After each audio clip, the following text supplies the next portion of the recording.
अब मेरा पीसीबी से सवाल है कि तकरीबन 20 से 25 दिन बाद इंग्लैंड की क्रिकेट टीम पाकिस्तान आ रही है और वो खेलने आ रही है टेस्ट मैच।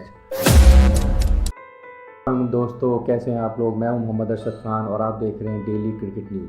दोस्तों जैसा कि आपको पता है कि पाकिस्तान में वनडे चैम्पियनशिप के मुकाबले जारी हैं और पीसीबी ने 5 टीमें बनाई और 5 कप्तानों का ऐलान कर दिया। उसमें शादाब खान, सऊद शकील, मोहम्मद हारिस, मोहम्मद रिजवान और शाहीन शाह अफरीदी शामिल हैं। तो दोस्तों हैरत इस बात की हो रही है कि पाकिस्तान में जब बांग्लादेश की क्रिकेट टीम खेलने आई और उसने पाकिस्तान को बुरी तरह 2-0 से शिकस्त दे के चली गई, तो शान मसूद ने जो बयान दिया उस पर सुनकर हंसी आती है कि शान मसूद ने कहा कि हमने 1 साल से रेड बॉल क्रिकेट नहीं खेली थी। ये बात मैं पहले भी बहुत दफ़ा बता चुका हूँ कि हमारे कप्तानों को हो क्या गया, जब हारते हैं तो एक नए नए बहाने करते हैं। तो ये काम तो पीसीबी का था ना कि जब हमने वनडे चैम्पियनशिप खेलनी थी सिर्फ और हमने टेस्ट क्रिकेट की तैयारी नहीं करनी थी, तो 1 साल बाद कह रहे हैं कि हमने ना रेड बॉल से क्रिकेट नहीं खेली। तो अब आपको जैसा कि पता है कि वाइट बॉल क्रिकेट खेली जा रही है। तो अब मेरा पीसीबी से सवाल है कि तकरीबन 20 से 25 दिन बाद इंग्लैंड की क्रिकेट टीम पाकिस्तान आ रही है और वो खेलने आ रही है टेस्ट मैच। तो अब तो इसके लिए कोई बहानेबाजी नहीं चलेगी। तो आपको जब ये पता था कि हम टेस्ट मैच खेलेंगे तो आपने ये अचानक वनडे चैम्पियनशिप क्यों कराई?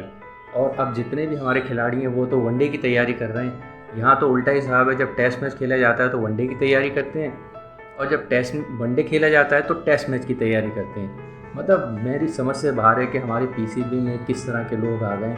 किस तरह के लोग क्या, मैं तो यही कहूँगा जो सियासी लोग हैं जिनका काम सियासत में जाना है वो स्पोर्ट्स देख रहे हैं। और स्पोर्ट्स में तो आपको मालूम है कि हमारे मुल्क में कितनी सियासत है।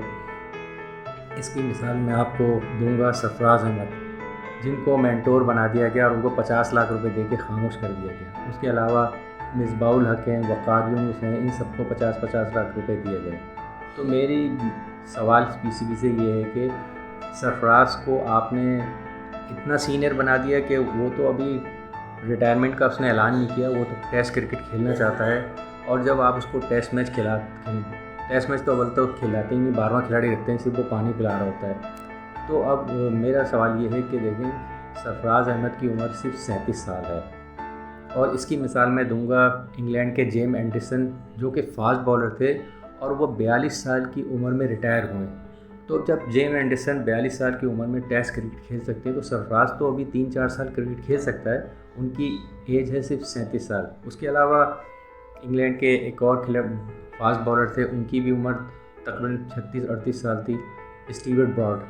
वो भी टेस्ट क्रिकेट से रिटायर हो गए, लेकिन वो फास्ट बॉलर थे और उन्होंने भी अच्छी खासी एज में क्रिकेट खेली। तो दोस्तों अब देखना ये है कि जो हम तैयारी कर रहे हैं वनडे कप की, तो अभी आपको पता है कि आईसीसी चैम्पियंस ट्रॉफी तो फरवरी में होनी है, तो हमें तो तैयारी उसूलन करनी चाहिए थी टेस्ट मैच की।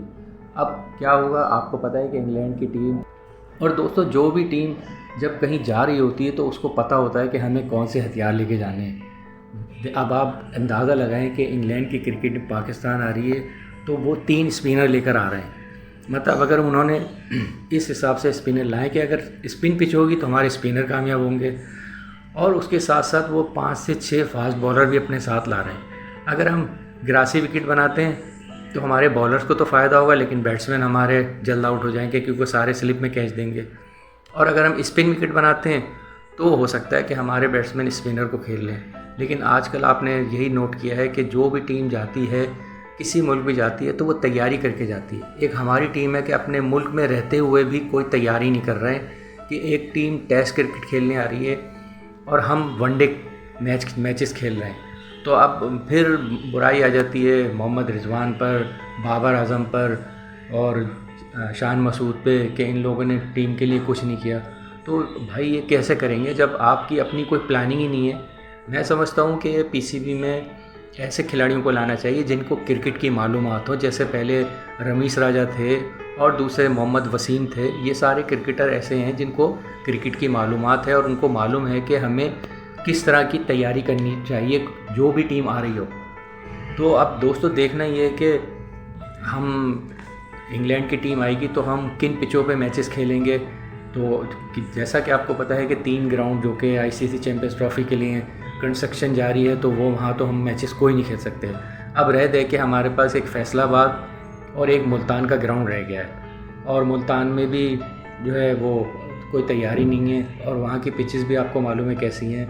और फैसलाबाद की पिचेस का तो आपको पता ही चल गया कि जब हम बांग्लादेश से खेले तो हमने डेड विकेट पे 4 फास्ट बॉलर खिला लिए। हालांकि हमें स्पिनर खिलाने चाहिए थे, और हमारे पास ऐसे ऐसे टॉप क्लास स्पिनर हैं। सबसे बड़ी बात मैं करूँगा यासिर शाह की। यासिर शाह को हमने ज़ाया कर दिया, वो वर्ल्ड क्लास लेग स्पिनर में शामिल होता था। तो बात फिर वही घूम फिर कर आ जाती है कि बात की सियासत, कि हमारे मुल्क में सियासत खेलों में भी शामिल हो गई है और दूसरे डिपार्टमेंट में भी शामिल हो गई है। तो अब दोस्तों, हमारी क्रिकेट का तो अल्लाह ही हाफिज़ है। अगर हमारे मुल्क में ये सियासत रही तो हम T20, वनडे, टेस्ट, हम तीनों में बिल्कुल लास्ट नंबर पे आ जाएंगे। आ ही गए, बल्कि आपने देख लिया हम टेस्ट मैच में 8वें नंबर पर आ गए, T20 में भी हम 5वें 6ठे पे चले गए, वनडे में भी पीछे चले गए। और इसके साथ साथ हमारे जितने खिलाड़ी हैं उनकी परफॉर्मेंस भी ख़राब हो रही है। चाहे वो सबसे बड़ी बात आप बाबर आजम की ले लें कि बाबर आजम को एक टेंशन दी हुई है, कभी कप्तान बनाते हैं, कभी कप्तानी से हटा देते हैं, और टीम में ग्रुपिंग चल रही है, तो जब ग्रुपिंग हो रही होती है तो फिर कोई भी खिलाड़ी परफॉर्म नहीं करता। वो चाहता है कि जो जिसको मैं ग्रुप में साथ रखा हुआ है उसका साथ दूँ, चाहे भाड़ में गए, चाहे पाकिस्तान टेस्ट मैच हारे या जीते। उनको सिर्फ अपनी पर्सनल चीज़ों से इशू है कि हमारा अपना पर्सनल मसले हल हो,